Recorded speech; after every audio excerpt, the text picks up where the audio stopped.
Doing another Maggie moment from the beautiful Brisbane Convention and Exhibition Centre. Sorry about the backdrop, but we've had trouble finding a quiet spot.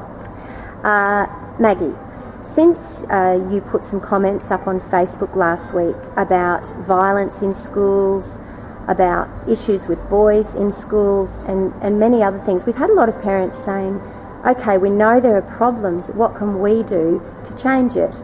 They feel powerless. Some of them have talked to their teachers, but they just feel like there's nothing they can do. What's your advice for parents trying to improve the school culture for their children and future kids?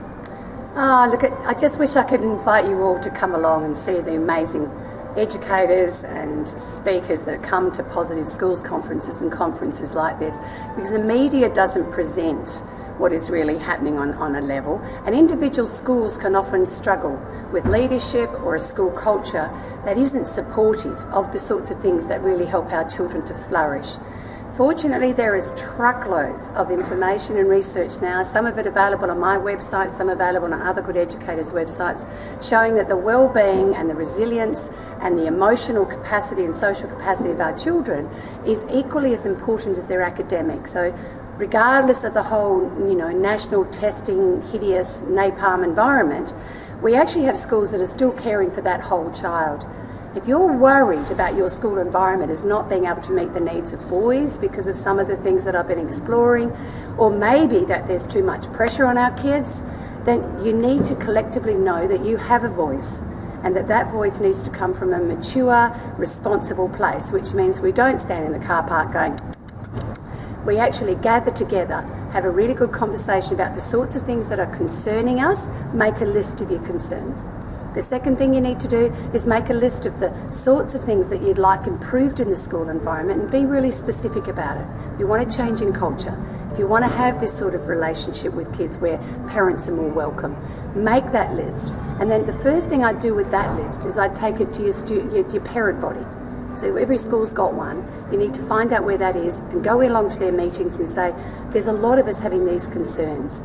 We know that happy, calm children learn best. Use that as your philosophy, because that sits under absolutely everything in neuroscience and everything that our psychologists and our social workers and our teachers are actually saying at this conference.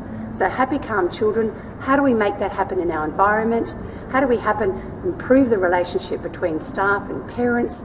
How do we make the school environment a place where our kids want to be?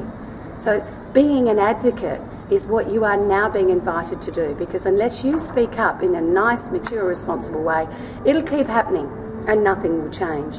And we need to do this for our kids. We need to be able to say, hey, I reckon it could be better.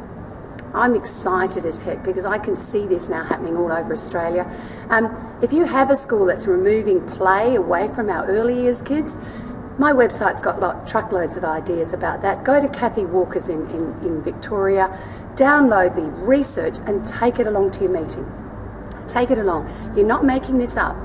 We know that the stress on our kids impacts their capacity to be kind, fair and smart. Find out what is it in your school that you could do to reduce the stress. Get the information. We're more than happy to help you with that, and then go along as a big grown up, not a narky-parky, and actually sit down and say, this is the vision we have for this school, for our kids in our community. Please go out there, advocate, do it with passion, but do it with lightness and a sort of sparkle on your face, because we know that we listen to people who come from that place, not just the ones with the finger pointing.